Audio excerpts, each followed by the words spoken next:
અમદાવાદના જશોદાનગરમાં બીમારગ્રસ્ત પતિની સારવાર અને પુત્રીઓના અભ્યાસ માટે ઝઝૂમતી 43 વર્ષની મહિલાની મદદે ખોખરાની સરકારી ચાવડી આવી। પતિને આંગળીઓમાં ઈજા થતાં પથારીવશ બનેલ તેથી પત્ની ચૈતાલી વાણી આવકના પ્રમાણપત્ર મેળવવા ખોખરાના સર્કલ અધિકારી પાસે રજૂઆત કરવા બુધવારે પહોંચી હતી। સર્કલ અધિકારીની સૂચનાથી ઘોડાસર ખોખરા મહેમદાવાદના તલાટી ભારતીબેન પરમારે ફોર્મ ઉપલબ્ધ કરાવીને સંબંધિત પુરાવાઓ ધ્યાનમાં લઈ સાક્ષીઓની ચકાસણી કરીને 15 મિનિટના ગાળામાં આવકનું પ્રમાણપત્ર બનાવી આપ્યું હતું। બે દીકરીઓની માતાને ખોખરાની સરકારી ચાવડીએ માનવીય સંવેદના દાખવીને ગણતરીની મિનિટોમાં જ આવકનો દાખલો આપી દેતા અને તે હાથમાં આવતા મહિલા ગદગદિત બની હતી। આ આવકનો દાખલો મહિલાને આયુષ્યમાન કાર્ડ તેમજ NFSA યોજના હેઠળ બારકોડ રેશન કાર્ડમાં પ્રધાનમંત્રી ગરીબ કલ્યાણ યોજના હેઠળ વિનામૂલ્યે અનાજ ઉપરાંત બંને દીકરીઓને શૈક્ષણિક અભ્યાસમાં સ્કોલરશિપ સહિતની सरकारनी विविध कल्याणकारी योजनाओं का लाभ मेळववामां मददरूप बनशे। मुझे 2 लड़कियां हैं, मुझे लड़का नहीं है, मुझे आवक नहीं है। मेरे मिस्टर पथारी में पड़े थे कि मेरी लड़कियों के आगड़ ये आवक की वजह से ये मैडम ने मुझे 15 मिनट में आवक का दाखला बना दिया। ये आगड़ जाके मेरी लड़की का भविष्य बनने के लिए तो ये लोगों ने मुझे 15 मिनट में तुरंत कर दिया कि आगड़ जाके मेरी लड़कियों को सुविधा મળશે। ये मैं आवक का दाखला मुझे रेशन જોઈએ છે और स्कॉलरशिप भी मળી જોઈએ, आयुष्मान कार्ड भी જોઈએ છે।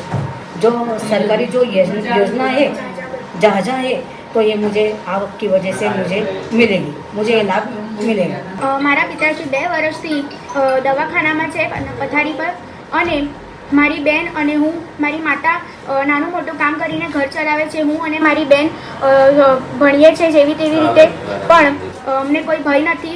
તેથી અમે આજે ખોખરા સર્કલ આવ્યા અને અધિકારી ભારતીબેનને અમે વાત કરી કે અમને આવકનો દાખલો જોઈએ છે, તો એમણે માત્ર બધી ચકાસણી કરીને 15 મિનિટમાં અમને આવકનો દાખલો આપ્યો અને તેથી અમે બધા કર્મચારીઓ અને ખોખરા સર્કલના અમે આભાર માનીએ છીએ। આયુષ્માન કાર્ડ રેશન માટેના બધા અનાજ અને સ્કોલરશિપ શિષ્યવૃત્તિ વગેરે માટે અમે અપીલ કરીએ છીએ કે અમને આવકનો દાખલો આપ્યો, એ માટે અમે આભાર માનીએ છીએ। આ એક બેન આવ્યા છે મારી પાસે પારુલ ટેનામેન્ટમાંથી, ચૈતાલીબેન એમનું નામ છે અને એમના હસબન્ડ અત્યારે પથારીવશ છે। એમને કોઈ દીકરો નથી, 2 દીકરીઓ જ છે।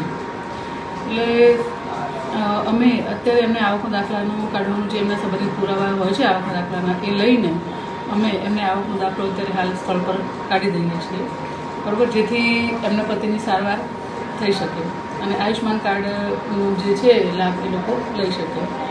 પ્લસ આવા જે અમારી ચાવડીનો હેતુ એ છે કે આવા જે લોકો છે જરૂરિયાતમંદ લોકો એમને આવી રીતે અમે સહાય ચૂકવીએ, એટલે સહાય માટે આવી રીતે જે કંઈ સરકારની સહાય છે એમનો એ લોકો લાભ લઈ શકે। NFSA આયુષ્માન કાર્ડ એ 20 સરકારી યોજના છે, એ લોકો આવા લોકોને જરૂરિયાતમંદ લોકોને લાભ મળે એવું જ અમારું હેતુ છે। લગભગ 15 મિનિટમાં જ અમે બનાવી દીધું છે, જેથી એ લોકોને ખોટી હેરાનગતિ ના થાય, બરાબર। એક મહિલા છે પ્લસ એમને દીકરો નથી અને પતિ અત્યારે પથારીવશ છે, એ બધું ધ્યાનમાં રાખીને અમે એમના સમય સંજોગોને ધ્યાનમાં રાખીને એમની હેલ્પ કરવા તથા મારો સ્ટાફ પણ આવી રીતે તત્પર જ રહે છે, જે રીતે આ જરૂરતમંદોને અમે હેલ્પ કરી શકીએ અને સરકારની યોજનાનો લાભ લોકો લઈ શકે।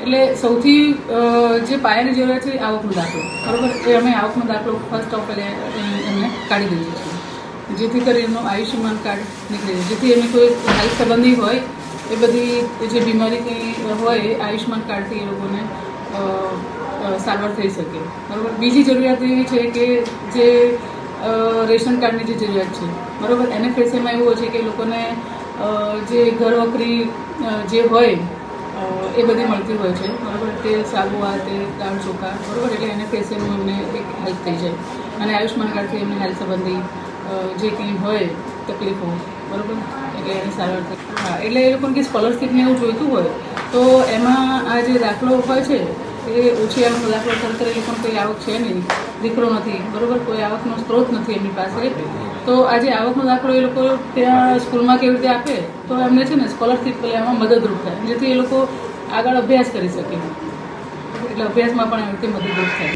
રિપોર્ટ સંજીવ રાજપૂત સાથે અમી ભટ્ટ શ્રોત્રિયા, TV9 ગુજરાત, અમદાવાદ. જોતા રહો TV9 ગુજરાત, નિર્ભય, નિષ્પક્ષ, નિરંતર.